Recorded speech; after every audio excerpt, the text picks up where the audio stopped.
लड़ चुके हैं रणजीत सिंह गिल। बीजेपी नेता रणजीत सिंह गिल के घर विजिलेंस की रेड को लेकर सीएम नायब सिंह सैनी ने मान सरकार पर बोला हमला। लोगों का गुस्सा रणजीत सिंह गिल पर निकालने का लगाया आरोप। कहा लोगों को लॉलीपॉप देने में जुटे हैं सीएम मान। सीएम सैनी ने नव चयनित ग्रुप डी के कर्मचारियों को दिए नियुक्ति पत्र। पंचकुला के इंद्रधनुष ऑडिटोरियम में आयोजित कार्यक्रम में खेल मंत्री गौरव गौतम भी रहे मौजूद। सीएम ने कहा युवाओं को रोजगार देने के लिए सरकार प्रतिबद्ध। गुरुग्राम में केंद्रीय मंत्री मनोहर लाल ने प्रस्तावित किया जंगल सफारी का निरीक्षण। साथ में भूपेंद्र यादव और कैबिनेट मंत्री राव नरबीर सिंह भी रहे मौजूद। मां के नाम एक पेड़ कार्यक्रम में किया पौधारोपण। मानेसर नगर निगम के चुनाव का ऐलान। 5 अगस्त को सीनियर और डिप्टी मेयर का होगा चुनाव के चलते अधिकारियों की छुट्टियों पर लगी रोक। फिरोजपुर ग्रामीण से विधायक रजनीश दहिया हुए हादसे का शिकार। कार के सामने आवारा पशु आ जाने से बिगड़ा कार का संतुलन। विधायक की कार एक दुकान से टकराई। नेता प्रतिपक्ष राहुल गांधी का बड़ा आरोप। कहा कृषि कानूनों का विरोध करने पर मुझे धमकाने के लिए अरुण जेटली को भेजा गया था। मेरे खिलाफ कार्रवाई की दी गई धमकी। राहुल गांधी के दावे पर अरुण जेटली के बेटे रोहन जेटली का पलटवार। कहा कृषि कानून 2020 में लागू हुए, मेरे पिता का निधन 2019 में हुआ। कुरुक्षेत्र में कैथल एसीबी टीम की बड़ी कार्रवाई। रिश्वत लेते इरिगेशन डिपार्टमेंट का जूनियर इंजीनियर गिरफ्तार। पेमेंट रिलीज करने के लिए ठेकेदार से मांगी थी 10 लाख की रिश्वत। हेडलाइंस के प्रायोजक पतंजलि गाय का घी, मां का भरोसा, प्यार से परोसा।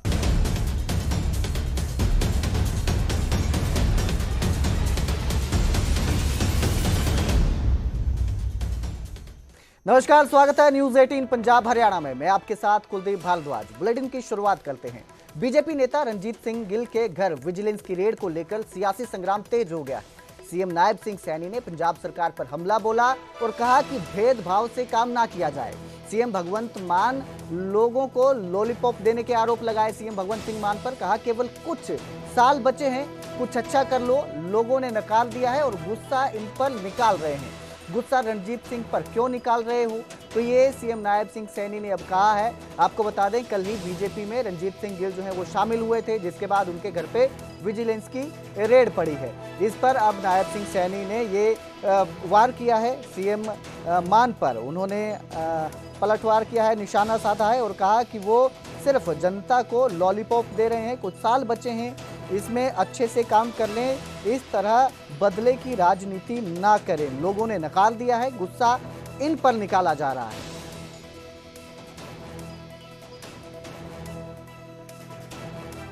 बीजेपी ज्वाइन कर ली रणजीत सिंह ने, कल है का गिल साहब ने ज्वाइन करी। उसके घर का वो भेज दी विजिलेंस, वहां भेज दी उसके घर में।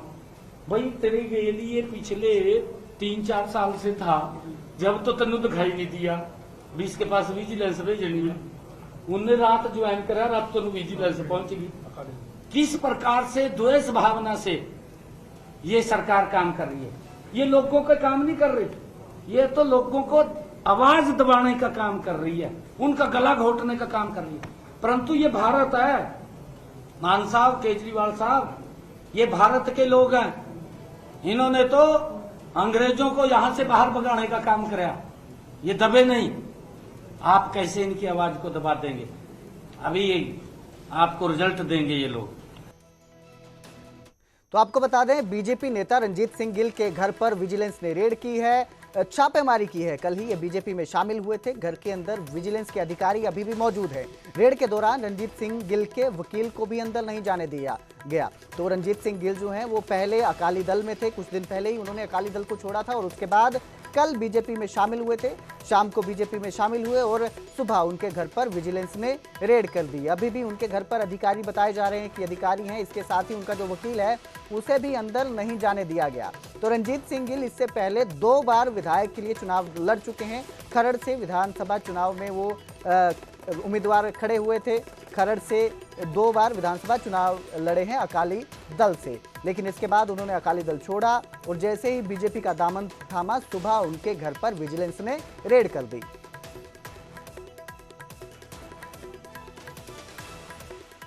जो है साडी जो ਅਸੀਂ ਲੀਗਲ ਸੈੱਲ ਤੋਂ ਆ ਬੀਜੇਪੀ ਦੇ ਜੀ ਜਦ ਇਹਨਾਂ ਰਾਤੀ ਜੋ ਹੈ ਜੁਆਇਨ ਕੀਤੀ ਹੈ ਬੀਜੇਪੀ ਉਹਦੇ ਬਾਵਜੂਦ ਇਹ ਪੋਲੀਟੀਕਲ ਮੈਂਡੇਟ ਦੇ ਨਾਲ ਜਿਹੜਾ ਹੈਗਾ ਸਾਰਾ ਕੰਮ ਕੀਤਾ ਹੈਗਾ। ਅਸੀਂ ਜੋ ਹੈ ਵਿਜੀਲੈਂਸ ਨੂੰ ਰਿਕੁਐਸਟ ਕਰਨ ਆਏ ਹਾਂ ਕਿ ਜੋ ਵੀ ਕਾਰਵਾਈ ਹੋਵੇ ਉਹ ਸਾਡੀ ਹਾਜ਼ਰੀ 'ਚ ਹੋਣੀ ਚਾਹੀਦੀ ਹੈਗੀ ਹੈ, ਸਾਡੀ ਗੈਰ ਹਾਜ਼ਰੀ ਦੇ ਵਿੱਚ ਨਹੀਂ ਹੋਣਾ ਚਾਹੀਦਾ ਇਹ ਕੰਮ। ਨਹੀਂ ਕੁਝ ਵੀ ਕੋਈ FIR ਨਹੀਂ ਹੈ, ਕੋਈ ਕੁਝ ਨਹੀਂ ਹੈ ਜੀ ਹਾਲ ਤੱਕ, ਸਿਰਫ ਜੋ ਹੈ ਪੋਲੀਟੀਕਲ ਮੈਂਡੇਟ ਹੈ ਇਹ। ਨਹੀਂ ਅੰਦਰ ਨਹੀਂ ਹੈ ਉਹ, ਬਿਲਕੁਲ ਸਰ ਐਦਾਂ ਹੀ ਹੈਗਾ। ਰਾਤੀ ਉਹਨਾਂ ਨੇ ਜੁਆਇਨ ਕੀਤੀ ਹੈ ਬੀਜੇਪੀ ਤੇ ਇਹ अर्ਲੀ ਮਾਰਨਿੰਗ ਇਹ ਕੰਮ ਹੋ ਗਿਆ ਹੈਗਾ।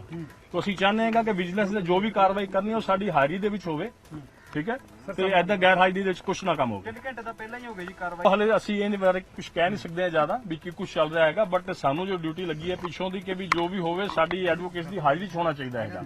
ਅਸੀਂ ਉਸ ਕਰਕੇ ਇੱਥੇ ਆਏ ਹਾਂ, ਬਟ ਦੇਖੋ ਤੁਸੀਂ ਕਿ ਦਰਵਾਜ਼ਾ ਨਹੀਂ ਖੋਲਦੇ ਵਿਜੀਲੈਂਸ ਡਿਪਾਰਟਮੈਂਟ, ਤੇ ਇਹ ਗਲਤ ਗੱਲ ਹੈ ਇਹਨਾਂ ਦੀ। ਢਿੱਲੋਂ ਜੀ ਕੀ ਇਨਫੋਰਮੇਸ਼ਨ ਤੁਹਾਡੇ ਕੋਲ ਹੈ, ਤੁਸੀਂ ਅੰਦਰ ਜਾਣ ਨਹੀਂ ਇਹਨਾਂ ਦਿੱਤਾ, ਕੀ ਹਲੇ ਕੰਡੀਸ਼ਨ? ਦੇਖੋ ਸਾਡਾ ਤਾਂ ਇੱਕੋ ਹੀ ਇਹ ਇਲਤਜਾ ਹੈਗੀ ਹੈ ਵੀ ਸਾਡੇ ਵਕੀਲ ਅਸੀਂ ਆਏ ਹੈਗੇ ਆ ਤੇ ਐਟਲੀਸਟ ਜੋ ਕੁਝ ਵੀ ਹੈਗਾ ਵੀ ਸਾਡੀ ਮੌਜੂਦਗੀ 'ਚ ਕਰ ਦਿੱਤਾ ਜਾਵੇ। We are representing mister Gill ਤੇ ਸਾਡੀ ਮੌਜੂਦਗੀ 'ਚ ਕਰ ਲੈਣ, ਅਸੀਂ ਤਾਂ ਉਹਨਾਂ ਦਾ ਇੰਟਰਫੇਅਰ ਨਹੀਂ ਕਰ ਰਹੇ। ਦੂਜੇ ਜੋ ਵੀ ਲੀਗਲ ਇਹਦੇ ਹੋਣਗੇ ਉਹ ਅਸੀਂ ਲਵਾਂਗੇ, that is a separate issue. ਕੋਈ ਮਾਮਲਾ ਦੱਸਿਆ ਇਹਨਾਂ ਨੇ ਕੀ ਮਾਮਲਾ ਕੋਈ ਵੀ ਜੀ ਅਜੇ ਤੱਕ ਤੇ ਇਹ ਕਿਸੇ ਦੇ ਸਾਹਮਣੇ ਆ ਗਿਆ, ਇਹ ਤਾਂ ਸਿਰਫ ਵੀ ਇਹੀ ਹੈਗਾ ਸਪੋਜੀਸ਼ਨਸ ਨੇ ਜੀ, ਇਹਨਾਂ ਦਾ ਇੱਥੇ ਲਿੰਕ ਜੁੜ ਗਿਆ, ਉਹਨਾਂ ਦਾ ਉੱਥੇ ਜਸਟ ਹਵਾ 'ਚ ਹੈ, ਕੋਈ ਕੰਕਰੀਟ ਤਾਂ ਇਹਨਾਂ ਵੱਲੋਂ ਕੁਝ ਵੀ ਨਹੀਂ ਆਇਆ ਅਜੇ ਤੱਕ। ਠੀਕ ਹੈ, ਸਾਡਾ ਤਾਂ ਇਹੀ ਹੈਗਾ ਜੀ ਵੀ ਇਹਨਾਂ ਨੂੰ ਐਟਲੀਸਟ ਸਾਡੀ ਮੌਜੂਦਗੀ 'ਚ ਹੋਵੇ। ਦੂਜੀ ਗੱਲ ਹੈ ਦੇਖੋ political vendetta is writ large on the face of it. ਠੀਕ ਹੈ, ਕੱਲ ਰਾਤੀ ਇਹਨਾਂ ਨੇ ਜੁਆਇਨ ਕੀਤਾ ਤੇ ਅੱਜ ਸਵੇਰੇ ਇਹਨਾਂ ਰੇਡ ਹੋਈ। He is a winning candidate of the Kharar constituency in the next elections, ਇਹਦੇ 'ਚ ਕੋਈ ਦੋ ਰਾਏ ਨਹੀਂ ਹੈਗਾ। ਤੇ ਹਲੇ ਵਰਮਾ ਜੀ ਅੰਦਰ ਕੀ ਪਰਮਿਸ਼ਨ ਦੀ ਗਈ? ਉਹ ਕਹਿ ਰਹੇ ਆ, ਕਹਿੰਦੇ ਗੱਲ ਚੱਲ ਰਹੀ ਹੈਗੀ ਹੈ ਬਈ 10-15 ਮਿੰਟ ਦਾ ਟਾਈਮ ਦੇ ਦਿਓ, ਵੇਟ ਕਰਾਂਗੇ 10-15 ਮਿੰਟ। ਜੇ ਅੰਦਰ ਨਾਲ ਜਾਣ ਦਿੱਤਾ ਜੇ ਅੰਦਰ ਨਾ ਜਾਣ ਦਿੱਤਾ ਸਾਡੇ ਕੋਲ ਜਿਹੜੇ ਹੋਰ ਵੀ ਜੋ ਵੀ ਕੋਰਸ ਹੋਣਗੇ ਅਸੀਂ ਅਡਾਪਟ ਕਰਾਂਗੇ। ਤੇ ਜਿੱਦਾਂ ਢਿੱਲੋਂ ਜੀ ਦੱਸ ਰਹੇ ਸੀ ਕਿ ਹਲੇ ਕੋਈ FIR ਦੀ ਕਾਪੀ ਕੋਈ ਮਾਮਲਾ ਕੁਝ ਵੀ ਨਹੀਂ ਮਿਲਿਆ ਸਰ, ਕੁਝ ਵੀ ਨਹੀਂ ਮਿਲਿਆ। ਜਸਟ ਜੋ ਰਾਤੀ ਬੀਜੇਪੀ ਜੁਆਇਨ ਕੀਤੀ ਹੈ ਤੇ ਸਵੇਰੇ ਰੇਡ ਹੋ ਗਈ ਹੈ। ਇਹ ਤਾਂ ਜੋ ਸਰਕਾਰ ਦਾ ਧੱਕਾ ਹੈਗਾ, ਐਸਾ ਨਹੀਂ ਹੋਣਾ ਚਾਹੀਦਾ ਬਿਲਕੁਲ ਵੀ। ਕੋਈ ਤੁਸੀਂ ਨੋਟਿਸ ਦਿਓ। बीजेपी कार्यकारी प्रधान आशीष शर्मा ने कहा भी टीम जाएगा। बिल्कुल जी, बिल्कुल बिल्कुल। तो वहीं गिल के घर पर रेड को लेकर सियासी संग्राम भी तेज हो गया। बीजेपी और आप के बीच घमासान शुरू हो गया है और दोनों एक दूसरे पर वार पलटवार कर रहे हैं कि जिस नेता ਨੂੰ ਆਮ ਆਦਮੀ ਪਾਰਟੀ 'ਚ ਸ਼ਾਮਿਲ ਕਰਨ ਲਈ ਪਿਛਲੇ ਕਈ ਦਿਨਾਂ ਤੋਂ ਦਬਾਅ ਬਣਾਇਆ ਜਾ ਰਿਹਾ ਸੀ, ਜਦੋਂ ਉਹਨੇ ਤੈਅ ਕੀਤਾ ਆਪਣੇ ਹਲਕੇ ਦੇ ਲੋਕਾਂ ਦੀ ਆਵਾਜ਼ ਨੂੰ ਸੁਣ ਕੇ ਕਿ ਮੈਂ ਭਾਰਤੀ ਜਨਤਾ ਪਾਰਟੀ ਦੇ ਨਾਲ ਜਾਣਾ ਹੈ, ਮੈਂ ਪੰਜਾਬ ਦੀ ਤਰੱਕੀ ਲਈ ਮੋਦੀ ਸਾਹਿਬ ਦਾ ਸਾਥ ਲੈਣਾ ਹੈ, ਤੇ ਸਵੇਰੇ ਵਿਜੀਲੈਂਸ ਦੀਆਂ ਟੀਮਾਂ ਉਹਦੇ ਘਰ ਰੇਡ ਕਰਨ ਲਈ ਪਹੁੰਚ ਗਈਆਂ। ਆਮ ਆਦਮੀ ਪਾਰਟੀ ਸਰਕਾਰ ਦੀ ਜਿਹੜੀ ਸਿਆਸੀ ਬਦਲਾਖੋਰੀ ਦੀ ਨੀਤੀ ਹੈ, ਇਸ ਨੀਤੀ ਦੀ ਭਾਰਤੀ ਜਨਤਾ ਪਾਰਟੀ ਸਖਤ ਸ਼ਬਦਾਂ 'ਚ ਨਿਖੇਧੀ ਵੀ ਕਰਦੀ ਹੈ ਔਰ ਸਰਕਾਰ ਨੂੰ ਚੇਤਾਵਨੀ ਵੀ ਦਿੰਦੀ ਹੈ ਕਿ ਇਸ ਪ੍ਰਕਾਰ ਦੀ ਏਜੰਸੀਆਂ ਦੀ ਦੁਰਵਰਤੋਂ ਕਰਕੇ ਆਪਣੇ ਰਾਜਨੀਤਿਕ ਹਿੱਤਾਂ ਲਈ ਉਹ ਪੰਜਾਬ 'ਚ ਰਾਜ ਨਹੀਂ ਕਰ ਪਾਏਗੀ। ਪੰਜਾਬ ਦੇ ਲੋਕ ਨਾ ਦਬਦੇ ਆ ਨਾ ਡਰਦੇ ਆ। ਇਹ ਮਜੀਠੀਆ ਸਾਹਿਬ ਦੇ ਕੇਸ ਦੇ ਵਿੱਚ ਵਿਜੀਲੈਂਸ ਬਿਊਰੋ ਲਗਾਤਾਰ ਜਾਂਚ ਕਰ ਰਹੀ ਹੈ ਔਰ ਉਸ ਜਾਂਚ ਦੀਆਂ ਸੂਈਆਂ ਕੁਝ ਲੀਡ ਜਿਹੜੀਆਂ ਨੇ ਜਦੋਂ ਰਣਜੀਤ ਸਿੰਘ ਗਿੱਲ ਵੱਲ ਵਧੀਆਂ ਤਾਂ ਰਾਤੋਂ ਰਾਤ ਅੱਧੀ ਰਾਤ ਨੂੰ ਜਿਹੜਾ ਹੈਗਾ ਉਸ ਨੂੰ ਬੀਜੇਪੀ ਜੁਆਇਨ ਕਰਾ ਲਈ ਜਾਂਦੀ ਹੈਗੀ ਹੈ। ਹੁਣ ਸਵਾਲ ਇਹ ਪੈਦਾ ਹੁੰਦਾ ਆ ਕਿ ਐਡਾ ਵੱਡਾ ਲੀਡਰ ਹੋਵੇ, ਠੀਕ ਹੈ ਨਾ, ਉਹਨੂੰ ਰਾਤੋਂ ਰਾਤ ਬੀਜੇਪੀ ਜੁਆਇਨ ਕਰਨ ਦੀ ਜਾਂ ਬੀਜੇਪੀ ਜੁਆਇਨ ਕਰਾਉਣ ਦੀ ਜ਼ਰੂਰਤ ਕੀ ਪੈ ਗਈ? ਪੱਕਾ ਬੀਜੇਪੀ ਦੇ ਲੀਡਰ ਨੇ ਕਿਹਾ ਹੋਵੇਗਾ ਕੋਈ ਗੱਲ ਨਹੀਂ, ਜੇ ਸੂਈਆਂ ਤੇਰੇ ਵੱਲ ਨੇ ਤਾਂ ਅਸੀਂ ਬਚਾ ਲਵਾਂਗੇ ਤੈਨੂੰ। ਉਸ ਤੋਂ ਪਹਿਲਾਂ ਵੀ ਤੁਸੀਂ ਦੇਖੋ ਜਦੋਂ ਮਜੀਠੀਆ ਸਾਹਿਬ ਦੇ ਖਿਲਾਫ ਜਿਹੜਾ ਹੈਗਾ ਈਡੀ ਦੀ ਰੇਡ ਹੁੰਦੀ ਸੀ ਤਾਂ ਈਡੀ ਦੀ ਰੇਡ ਕਿਤੇ ਰੋਕੀ ਸੀ? बीजेपी की सरकार ने रोकी सी। उधर राष्ट्रीय अल्पसंख्यक आयोग के अध्यक्ष इकबाल सिंह लालपुरा ने रंजीत सिंह गिल के घर विजिलेंस की रेड को बदले की कार्रवाई और राजनीति करार दिया है। रंजीत गिल कल तक अपने घर पे ही थे, रात को भारतीय जनता पार्टी ज्वाइन की। अब कौन सी नई इन्फॉर्मेशन आ गई जिसके कारण जिहदे करके उन्होंने पुलिस ने उत्थे रेड करना शुरू करता। पंजाब दे विच पिछले 23-24 साल तो ये राजनीतिक आगूआं नूं साथियां नूं तंग करन दा, मुकदमे दर्ज करन दा एक गलत रिवाज पिया होया।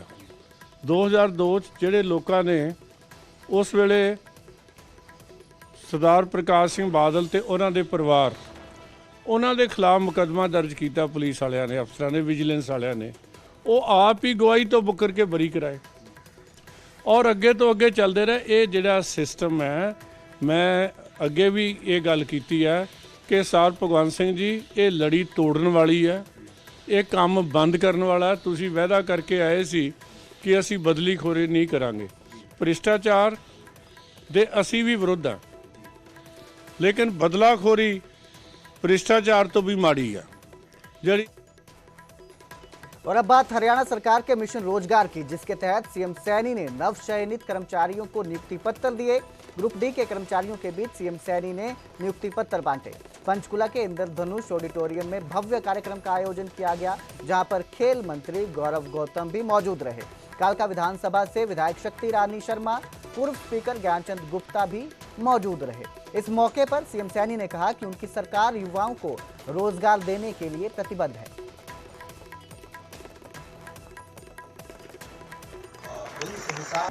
आज हमारे नवनियुक्त ग्रुप डी के अभ्यर्थियों को पिछले दिनों लगभग 7500 नए युवाओं की ज्वाइनिंग हुई थी।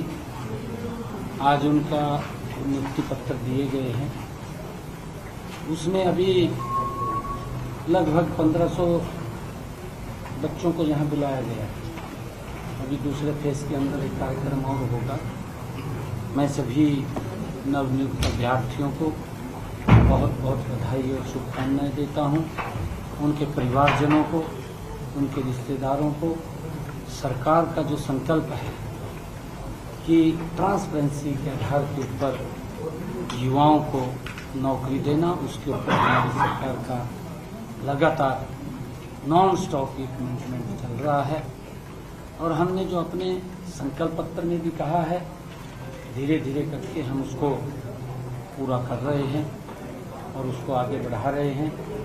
मुझे खुशी है कि इनके शामिल होने से लगभग अब तक हमारी सरकार ने 1,85,000 युवाओं को हरियाणा सरकार में नौकरी दी है। ये मात्र 10.5 वर्षों का कार्यकाल है। तो वहीं गुरुग्राम के मानेसर नगर निगम में चुनाव का ऐलान कर दिया गया है। 5 अगस्त को सीनियर और डिप्टी मेयर का चुनाव होगा। चुनाव के चलते अधिकारियों की छुट्टियों पर रोक लगा दी गई है। मानेसर निगम कमिश्नर ने आदेश जारी किए गए हैं। बीजेपी में भी बड़ा सियासी खेल शुरू हुआ है। 12 पार्षदों को नेपाल के काठमांडू भेजा गया है। राव इंद्रजीत सिंह और राव नरबीर सिंह खेमा सक्रिय हुआ। पिछले 1 महीने से गुरुग्राम से बाहर हैं। मानेसर नगर निगम के जो पार्षद हैं, भाजपा के महज 7 पार्षद चुनाव जीते थे। कुल 20 पार्षदों में से 7 ही चुनाव जीत पाए थे, जिसके बाद 7 निर्दलीय पार्षदों को भाजपा में शामिल करवाया गया था। मानेसर में डॉक्टर इंद्रजीत निर्दलीय मेयर जीतकर आई हैं। डॉक्टर इंद्रजीत अपने आप को केंद्रीय मंत्री राव इंद्रजीत सिंह की समर्थक होने का दावा करती रही हैं। इस खबर पर ज्यादा जानकारी के लिए मेरे सहयोगी धर्मवीर शर्मा मेरे साथ जुड़े हैं। जी धर्मवीर, क्या अपडेट है इस पूरे चुनाव को लेकर और क्या इस पे डिप्टी मेयर और मेयर का चुनाव किन का किया जा सकता है? बिल्कुल, देखिए, नगर निगम चुनाव को बीते कई दिन हो गए हैं, उसके बावजूद भी सीनियर डिप्टी मेयर और डिप्टी मेयर का चुनाव नहीं हो पाया था, क्योंकि अब की बार जो मेयर का चुनाव था वो डायरेक्ट हुआ था, जिसमें कि निर्दलीय जो उम्मीदवार थी डॉक्टर इंद्रजीत, वो जीत कर आई थी। वो लगातार अपने चुनावी जो उनका सफर था उसमें वो लगातार ये दावा करती थी कि वो केंद्रीय मंत्री राव इंद्रजीत सिंह की समर्थक है। और ख़ास बात यह है कि इस पूरे चुनाव के दौरान राव इंद्रजीत सिंह जो केंद्रीय राज्य मंत्री हैं, उन्होंने भी मानेसर नगर निगम से के चुनाव प्रचार से दूरी बनाई थी। वो कभी भी चुनाव प्रचार में नहीं गए, क्योंकि वो नाखुश थे कि उनके समर्थकों को वहाँ पर टिकट में तवज्जो नहीं दी गई।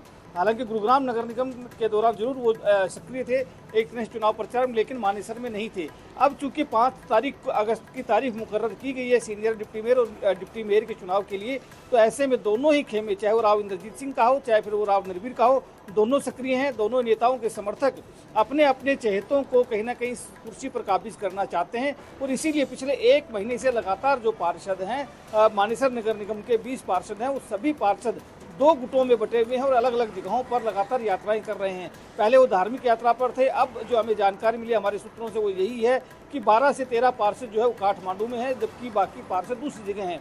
दूसरी तरफ ये दावा लगातार किया जा रहा है कि दोनों ही नेताओं के खेमे में 10-10 पार्षद है और लड़ाई जो है वो महज एक पार्षद को लेकर के है कि एक पार्षद किस खेमे में जाकर बैठेगा, किस खेमे का वो पार्षद टूटेगा जिससे कि दूसरा खेमा भारी हो जाएगा। तो हम कह सकते हैं कि वर्चस्व की लड़ाई है दोनों ही नेताओं के बीच में। इससे पहले हमने देखा है कि जो गुरुग्राम नगर निगम था उसमें लगातार राव इंद्रजीत सिंह के समर्थक जो है मेयर के साथ साथ डिप्टी मेयर और सीनियर डिप्टी मेयर बनते रहे हैं। तो जाहिर सी बात है कि अब भी राजनीति का जो खेल है वो शुरू हो गया है और दोनों ही राव के बीच कहीं ना कहीं ये वर्चस्व की लड़ाई है कि आखिर किसका समर्थक यहाँ पर बाजी मारता है। जी बिल्कुल, ये तो समय ही बताएगा कि कौन जो है बाजी मार पाएगा। बहुत बहुत शुक्रिया इस तमाम जानकारी के लिए धर्मवीर, हमारे साथ जुड़ने के लिए आपका शुक्रिया। तो अब 5 तारीख को ये निर्णय लिया जाएगा, चुनाव किया जाएगा कि कौन मेयर बनता है, कौन डिप्टी मेयर बनता है। उसके बाद ही सारी तस्वीर साफ हो पाएगी। गुरुग्राम और नूंह जिले में बनने वाली जंगल सफारी की तैयारियां तेज हो गई हैं। केंद्रीय पर्यावरण मंत्री भूपेंद्र यादव और केंद्रीय मंत्री मनोहर लाल ने आज प्रस्तावित जंगल सफारी का निरीक्षण किया। लेपर्ड ट्रेल पर दोनों ने प्रस्तावित जंगल सफारी का डिजाइन का निरीक्षण किया। उनके साथ कैबिनेट मंत्री राव नरबीर सिंह भी मौजूद रहे। गुरुग्राम में मेट्रो विस्तार को लेकर मनोहर लाल ने कहा कि गुरुग्राम में मेट्रो विस्तार का काम चल रहा है और उसको तेज गति से आगे बढ़ाया जाएगा। जंगल सफारी का निरीक्षण करने के बाद मंत्रियों ने मां के नाम एक पेड़ कार्यक्रम के तहत पौधारोपण भी किया। हमारे पास यहाँ जो जंगल विभाग की जमीन है वो कुछ PLBA में है, कुछ फॉरेस्ट में है और हमने पिछले दिनों में हमारे केंद्रीय वन और पर्यावरण मंत्री श्री भूपेंद्र यादव जी से बातचीत करके और हमारी हरियाणा सरकार के लोगों से बात करके और एक योजना ये बनाई, यहाँ पर्यटकों को भी लाना चाहिए और इस क्षेत्र के अंदर वन क्षेत्र को भी बढ़ाना चाहिए और इसके लिए जंगल सफारी एक बड़ा साधन हो सकता है जिसमें पर्यटक भी आएंगे और एक जंगल में उस प्रकार का पेड़ पौधों का संरक्षण भी होगा, जीव जंतुओं का संरक्षण भी होगा। तो उसका आज हम भ्रमण करने गए थे, भ्रमण करके आए हैं। मोटा मोटा एक प्रारूप विभाग के लोगों ने दिखाया है, उस पर बैठ करके फाइनल जो भी कुछ बारीकियां होंगी उसके पास होने के बाद फिर हम आगे उसका काम शुरू कराएंगे। तो उधर रोहतक में नक्सली गतिविधियों में शामिल एक युवक को गिरफ्तार किया गया। हिसार STF और NIA की संयुक्त टीम ने उसे धर दबोचा है। 2.5 महीने से आरोपी किराए के मकान में रह रहा था। Priyanshu Kashyap north regional network को मजबूत कर रहा था, यह आरोप है। युवक के पास से माओवादी दस्तावेज, मोबाइल, टैबलेट भी बरामद हुए। पड़ोसियों को कोई भनक नहीं थी। NGO कार्यकर्ता आरोपी खुद को बताता था। आरोपी की भाषा समझ नहीं आती थी, बात नहीं करता था, ज्यादातर लोगों से घुलता मिलता नहीं था। NIA पूरे मामले की गहनता से जांच कर रही है, पूछताछ कर रही है। वहीं इस पूरे मामले से स्थानीय पुलिस जो है वो अनजान बताई जा रही है। तो नक्सली गतिविधियों को लेकर युवक को गिरफ्तार किया है। हिसार STF और NIA की संयुक्त टीम ने दबोचा है इस आरोपी को। 2.5 महीने से आरोपी प्रियांशु कश्यप किराए पर रह रहा था, नॉर्थ रीजनल नेटवर्क को मजबूत कर रहा था। आरोप है युवक के पास से माओवादी दस्तावेज, मोबाइल, टैबलेट बरामद हुए हैं। वहीं पड़ोसियों को भी इसकी कोई भनक नहीं थी। आरोपी खुद को NGO का कार्यकर्ता बताता था, क्या कहता था उसकी भाषा समझ नहीं आती थी, ज्यादातर लोगों से घुलता मिलता नहीं था, बात नहीं करता था, जिसके बाद उस पर शक गहराया था। अगर बात करें स्थानीय पुलिस की तो बताया जा रहा है कि स्थानीय पुलिस को भी इसकी कोई जानकारी नहीं थी। NIA फिलहाल इससे गहनता से पूछताछ कर रही है। इस खबर पर ज्यादा जानकारी के लिए मेरे सहयोगी दिनेश मेरे साथ जुड़े हैं। जी दिनेश, क्या अपडेट इस मामले में? बिल्कुल, देखिए NIA के हाथ में बड़ी उपलब्धि हाथ लगी है। रोहतक जिले के लाखमारा गांव में किराए पर प्रियांशु कश्यप नाम का युवक रहता था। वो मूल रूप से छत्तीसगढ़ के बक्सर दरबगा का रहने वाला था और पिछले 2-2.5 महीने से यहाँ पर किराए पर रहता था। स्थानीय लोगों की बात माने तो उन्होंने कहा कि जब भी प्रियांशु से हम बात करते थे तो वो ये कहता था कि वो गरीब बच्चों के लिए जो स्कूल खोले गए हैं उनके सर्वे के लिए आए हुए हैं और 9,000 रुपये वो सैलरी लेता था, एक NGO में काम करता था। जबकि NGO की टीम और हिसार CIA की टीम और यूपी की STF की टीम ने संयुक्त कार्रवाई करते हुए प्रियांशु को हिरासत में लिया है और आरोपी के पास से लैपटॉप, सिम कार्ड, टैबलेट, इसके अलावा माओवादी गतिविधियों में सम्मिलित होने के लिए जो कागजात हैं वो यहाँ पर मिले हैं और जो प्रियांशु है वो नक्सली गतिविधियों में शामिल था और इसके पुख्ता जो सबूत हैं वो एनआईए के हाथ में लगी है। एनआईए की टीम को काफी जी दिनेश, यहाँ पर एक सवाल ये उठता है कि खुलासा कैसे हुआ कि आरोपी जो है नक्सलियों से मिला हुआ है, नक्सली गतिविधियों में शामिल है, इसका खुलासा कैसे हुआ? देखिए, जो प्रियांशु के साथ में एक युवक और रहता था वो हिसार का रहने वाला था, तो हिसार सीआईए ने उस युवक को हिरासत में लिया और कड़ी दर जो कड़ी है वो जुड़ती गई और सीधे जो है सीआईए की टीम ने एनआईए से संपर्क किया और दोनों की संयुक्त टीम जो है वो लाखमाजरा में पहुंची और प्रियांशु को हिरासत में लिया। प्रियांशु के पास से जो नक्सली गतिविधियों में काम आने वाले जो डॉक्यूमेंट है वो हाथ लगे, तो पुख्ता जो है जानकारी एनआईए के हाथ लगी और उन्होंने जो है प्रियांशु को गिरफ्तार किया है। एनआईए की टीम जांच कर रही है कि प्रियांशु के रोहतक में कहाँ का तार थे, क्योंकि जो जहां पर प्रियांशु रहता था वहां के जो पड़ोसी है उनका कहना था कि एमडीयू जो महर्षि दयानंद यूनिवर्सिटी है उसके बाहर भी कई बार प्रियांशु को देखा गया, तो कहीं ना कहीं इसके तार एमडीयू से भी जुड़े हो सकते हैं, इसकी भी जांच की जा रही है। जी बहुत बहुत शुक्रिया इस तमाम जानकारी के लिए दिनेश कौशिक, हमारे साथ जुड़ने के लिए शुक्रिया। तो अब ये तो जांच के बाद ही खुलासा हो पाएगा कि जो आरोपी है प्रियांशु उसके तार और किस किस से जुड़े हैं। दो बंदे थे जिवें अपना मेरे न बुद्धि होता ही वे नहीं बोले बोले हम तो सर्वे करनी है बच्चे। हाँ फिर मैं कहा भाई किस चीज की सर्वे करे है? बोले आंटी हम ये स्कूल में बच्चे कितने पढ़े हैं कितने पढ़ावे हैं और इस फालतू जी मन ज्ञान नहीं है बूझन के। मैं कहा भाई ठीक है जो न बता दीजिए ठीक है। फिर वे तला एक दिन पानी भरन गए। मैं कहा भाई कित के हो? एक तो बिहारी था जी, वो नहीं बोला मैं तो आंटी जींद का दिल्ली का हूँ। जो एक लोकल था वो नहीं बोला आंटी मैं बोला जींद का। मैं बोली मैं कहा भाई तमाड़े के करना आए? बोला आंटी मारा यो सर्वे का काम है। बोला मारा रोहतक एरिया मारा है यो एरिया। तो उधर फतेहाबाद में स्कूल पहुंचने के लिए छात्र दीवार फांदते हैं। स्कूल के बाहर पानी जमा हो चुका है, खतरा बना हुआ है। छात्र पिलर से फिसलकर स्कूल पहुंचने को मजबूर हैं। पेरेंट्स में रोष, बच्चों की सुरक्षा पर सवाल उठ रहे हैं। स्कूल मैनेजमेंट ने प्रशासन पर अनदेखी का आरोप लगाया। 15 दिन पहले भी ऐसी स्थिति थी। निकासी चैम्बर ऊंचे हैं, पानी दिन भर जमा रहता है, जिसकी वजह से छात्र मजबूर हैं दीवार फांदकर स्कूल में आने जाने के लिए। आप देख सकते हैं, तस्वीरें आपकी स्क्रीन पर है, किस तरह से जल जमाव हुआ है, हर तरफ पानी दिखाई दे रहा है। प्रशासन की अनदेखी है, जिससे जो अभिभावक हैं बच्चों के, उनमें भी रोष देखने को मिल रहा है।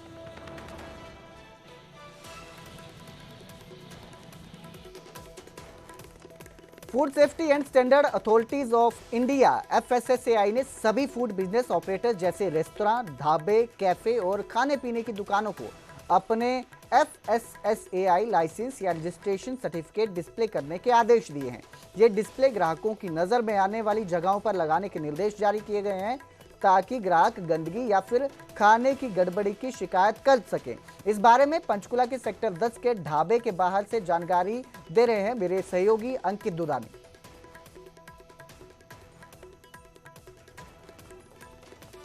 हम पंचकुला के सेक्टर 10 में मौजूद हैं। आप देख सकते हैं कि यहाँ ढाबे हैं, कई ढाबे हैं यहाँ। जो ढाबे अपना वैष्णो ढाबा है, अपना किचन करके है, तवा ढाबा है, इसको कहीं ना कहीं एक ढाबा चौक भी कहा जाता है। तो कई ढाबे यहाँ मौजूद हैं और इन ढाबों के ऊपर हम देखते हैं कि किस तरह से वो फूड सिक्योरिटी एक्ट के तहत जो गाइडलाइंस आई है वो गाइडलाइंस क्या फॉलो हो रही हैं, तो बात भी करने की कोशिश करेंगे। आप देख सकते हैं कि साफ सफाई कहीं ना कहीं नजर आ रही है, लेकिन पूछेंगे कि एक जो फूड सिक्योरिटी एक्ट के तहत जो गाइडलाइंस नई जारी हुई है, आपसे जानना चाहेंगे। तो उसमें कहा गया है कि जो आपका फूड सिक्योरिटी रजिस्ट्रेशन है वो आपने लगा रखा है? जी लगा रखा है, ये सामने बिल्कुल फ्रंट। ये आप देख सकते हैं कि इन्होंने फूड सेफ्टी जो अथॉरिटी है उसने गाइडलाइंस में कहा है कि अपना जो लाइसेंस है वो लगाना पड़ेगा और वो लाइसेंस यहाँ लगा रखा है। कहीं ना कहीं ये कहा गया है कि ये जो लाइसेंस है ये आम ग्राहक को दिखना चाहिए। जी जी बिल्कुल दिखना चाहिए, जिससे कि कोई भी अगर उनको ग्रीवेंसीज है, कोई समस्या है, कोई खाने में प्रॉब्लम है या साफ सफाई नहीं है तो उसकी शिकायत कर सके। बिल्कुल कर सकेगा, बिल्कुल। तो ये कस्टमर का राइट है। तो बिल्कुल आप देख सकते हैं कि कस्टमर का राइट है, वो खुद ही कह रहे हैं कि और फूड जो सिक्योरिटी एक्ट के तहत जो सेफ्टी एजेंसी है, जो अथॉरिटी है, उसने ये गाइडलाइंस जारी की हैं और यहाँ जो भी खाने पीने के लिए आता है तसल्ली से बैठ करके खा सकते हैं। सारी व्यवस्थाएं की गई है। साफ सफाई हालांकि यहाँ पूरी तरह से दिख रही है, लेकिन अगर कहीं साफ सफाई नहीं है तो फिर उसके ऊपर शिकायत की जा सकती है कि क्योंकि कई बार ग्राहक अपने आप में ठगा हुआ महसूस करता है कि खाना अच्छा नहीं होता है या साफ सफाई नहीं होती है, तो वो शिकायत कहाँ करे। और उसके साथ ही QR कोड स्कैन करके और वो अपना शिकायत दर्ज कर सकता है। तो अब जो नई गाइडलाइंस आई है फूड अथॉरिटी ऑफ इंडिया की, तो वो यहाँ फॉलो होती हुई नजर आ रही है। और ग्राहकों के लिए ऐसा नहीं है कि आप होटल या रेस्टोरेंट में जाएंगे तब ही ये आपको शिकायत करने को मिलेगी अगर वहाँ अच्छी चीज नहीं है। ऑनलाइन अगर कोई आप फूड ऑर्डर करते हैं तो उसके अंदर भी वहाँ जो उन्होंने उनका रजिस्ट्रेशन है तो वो भी दर्शाना पड़ेगा, जिससे कि अगर ऑनलाइन फूड भी अगर खराब स्थिति के अंदर आता है या अच्छा नहीं आता है तो उसकी भी शिकायत की जा सके। तो उधर सोनीपत में बड़ा हादसा हो गया। श्रद्धालुओं से भरे कैंटर से ट्रक टकराया है। हादसे में एक श्रद्धालु की मौके पर मौत हो गई, वहीं 4 श्रद्धालु गंभीर रूप से घायल बताए जा रहे हैं।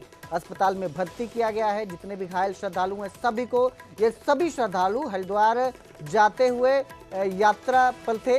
हादसा गांव बड़ी के पास नेशनल हाईवे 44 पर हुआ है। ट्रक की रफ्तार तेज थी, जिसकी वजह से भयानक टक्कर हुई और इस हादसे में एक श्रद्धालु की मौके पर ही मौत हो गई, जबकि 4 घायल बताए जा रहे हैं जिनका इलाज चल रहा है। ये गांव बड़ी के पास काली मंदिर के पास पेट्रोल पंप है जी, वहाँ गाड़ी साइड में लगाई थी। लेडीज पेशाब पेशाब करने के लिए उतरी थी। उतरते ही गाड़ी पीछे से आई बहुत तेजी से और खड़ी खड़ी गाड़ी में ठोक दिया, जिसकी हमारे साथी की कि वहाँ पर खड़े होगी। क्या नाम था जिसकी मौत हुई? उसका राजवीर सिंह था जी और काली जी। मेरा गाँव लराड़ा जी। कहाँ से कहाँ जा रही थी ये? जोत के लिए जा रही थी हरिद्वार जी। लराड़ा से सोनीपत से जी, हरियाणा से। टेम्पो में? हाँ जी, मुर्गी फार्म का जाला था जी। टक्कर किसी ने मारी? ट्रक वाले ने मारी सर। हाँ जी। मौके पे राजवीर की मौत? हाँ, मौके हॉस्पिटल में लेके इतने में मौत हो गई जी। घायल कितने हैं? घायल 4-5 आदमी है जी। लेडीज 1-2 है, बच्चे हैं। हाँ जी। पुलिस को कंप्लेंट कर दी है? हाँ, पुलिस कंप्लेंट कब साथ ही साथ हो गई जी।